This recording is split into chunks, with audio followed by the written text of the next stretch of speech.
તેઓ ચેતી જશે એવી જેનામાં ભીતી હોય ને એ લોકો પણ ભક્તિની પ્રાપ્તિ કરી શકતા નથી.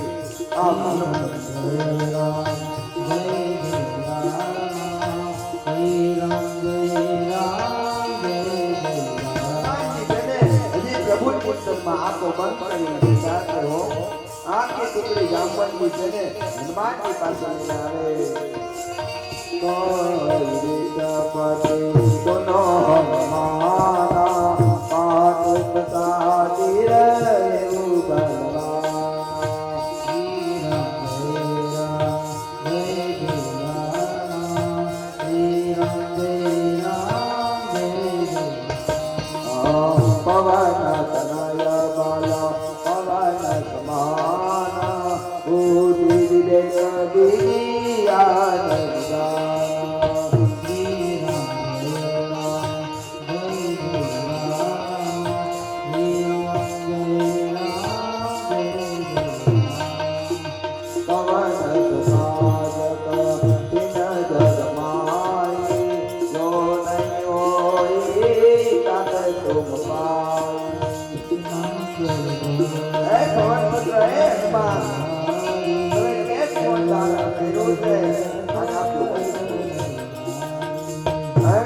બુદ્ધિ વિવેક અને વિજ્ઞાનની તો તમે જાણ છો.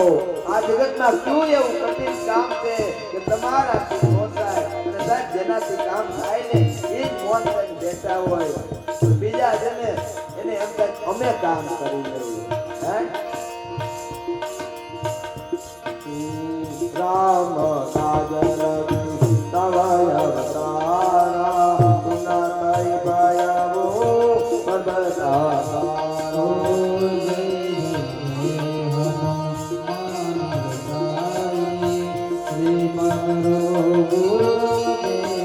હનુમાનજી જ્યાં સુધી બિરદાવલી ગાય ને ત્યાં સુધી રામજી બિરદાવલી ગાય હનુમાનજી ઉભા થઈ ગયા હો.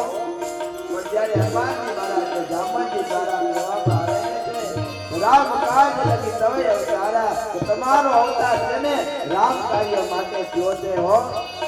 ત્યારે હનુમાનજી મહારાજ જેને એકદમ ઉભા થયા છે પર્વત જેવું આકાર ધારણ કર્યો છે.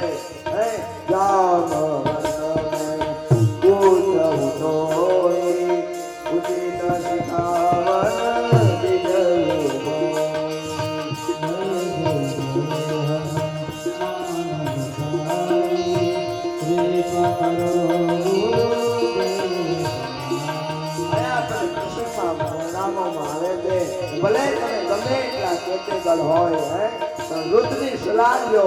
જામવંતીને પૂછે છે મારે ત્યાંથી શું કરવું વિચાર તો કરો. વૃદ્ધની સલાહ એ છે કે જે કાંઈ કાર્ય કરી શકે એમ નથી.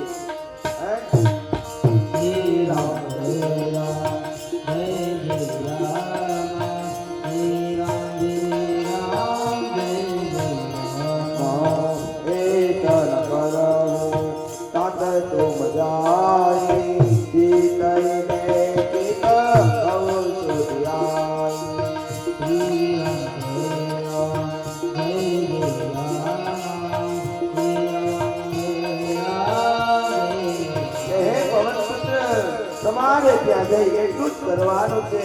પિતાજીને જોઈ પિતાજીને ખબર આપવાના છે. પિતાજીને પરમાત્માનો સંદેશો આપો. મુદ્રિકા આપજો. પિતાજી જે સંદેશો આવે ને એ લેતા આવજો. ભાગફોડ જરાય તમારે કરવાની નથી. તો સાહેબ તમે વિચાર કરો ના પાડી તોય આટલી ભાગફોડ કરી. જો હા પાડી હોત તો ગુણાવતી કરીને જ આવત ને. આમ તમે સીતાજીના સમાચાર લઈ આવો. પછી આપણે રામને પોતાના બાહુબળના પ્રતાપે તેને રાક્ષસોનો સ્નાન કરી સીતાજી પાછા લાવશું. આમ એ સમય દેવો તથા નારદ વગેરે મુનિઓ ભગવાનના ત્રણેય લોકનો પવિત્ર કરનાર. આમ શ્રી રામ જય રામ જય જય રામ શ્રી રામ જય રામ જય जो सुनत गावत कहत समुझत परम पद नर पावई रघुवीर पद पातो जमदुत दास तुलसी गावई दास तुलसी गावई તુલસીદાસજી ગાય છે એને સાંભળતા ગાતા કહેતા સમાજના મનુષ્ય પરમ પદને પામશે એમ કહી કિષ્કિંધા કાંડની સમાપ્તિ સુંદરકાંડનો ગોસ્વામી પ્રારંભ કરે. હું પણ કરું, પણ હવે સમય મર્યાદા ઓછી છે એટલે સંક્ષેપમાં તમને કહી દઉં. રામેશ્વર ભગવાનની પૂજા કરવી છે એ તરફ પ્રસંગને લઈ જવો છે. આ બાજુ સુંદરકાંડમાં પૂર્ણ ભક્તિમાં તો ભગવાન છે ને જીવની પાછળ પાછળ ફરવાનું છે. જીવ સમરે આ કાંડ એટલે ત્રીજા મંત્રમાં હનુમાનજીની સ્તુતિ કરતા ગોસ્વામી છે ને વર્ણન શરૂ કરે.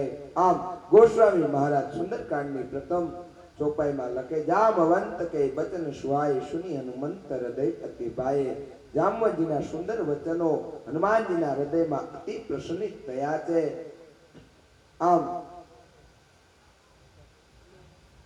બધા વાનરોને કહે છે કે હું જ્યાં સુધી પાછો આવું નહીં ત્યાં સુધી તમે મારી રાહ જોજો. હું રામ કાર્ય કરી જરૂર પાછો આવીશ. સુંદરકાંડ છે ને એ હનુમાનજી મહારાજ માટેની આરાધનાનું સોપાન છે, ઉપાસનાનું સોપાન એ સુંદરકાંડ છે. આમ સમુદ્રના તીરે એક રમણીય પર્વત ઉભો છે. હનુમાનજી જય શ્રી રામનો નાદ કરી રમત માત્રમાં એની ઉપર ચડી ગયા. આમ જય શ્રી રામ નો નાદ કર્યો ને પર્વત હેઠે હનુમાનજી મહારાજ ઉડાન ભરી બોલીએ શ્રી રામચંદ્ર ભગવાન કી જય. જીમી અમોગર ગુપતિ કરવાના એ રાતી ચલે હનુમાન. શ્રી રામ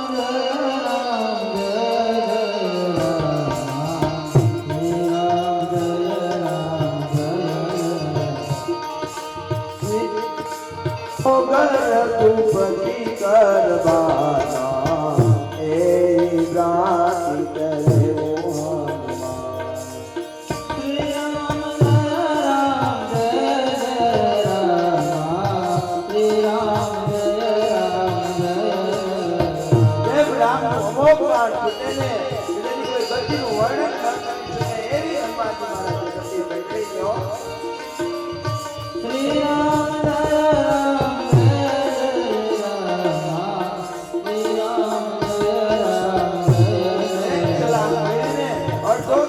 લાગી ગયા કે વિનાશ નામનો પર્વત હનુમાનજી મહારાજને કહે આપ આરામ કરો, વિશ્રામ કરો. હનુમાનજી મહારાજ કહે રામકાજનો મોહી કામ વિશ્રામમાં હું રામકાજ માટે નીકળો છું, આરામ માટે નહીં.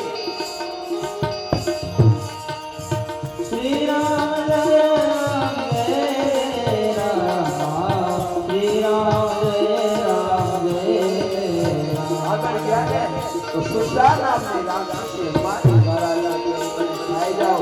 સુષા કહે હનુમાનજી મહારાજ કહે છે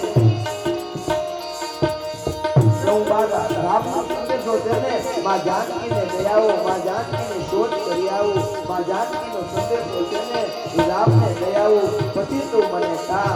સુષાને હનુમાનજી મહારાજ ઘણું સમજાવે. સુષા ન માની તો સુષા કે કામાં હનુમાનજી કે તું કામાં.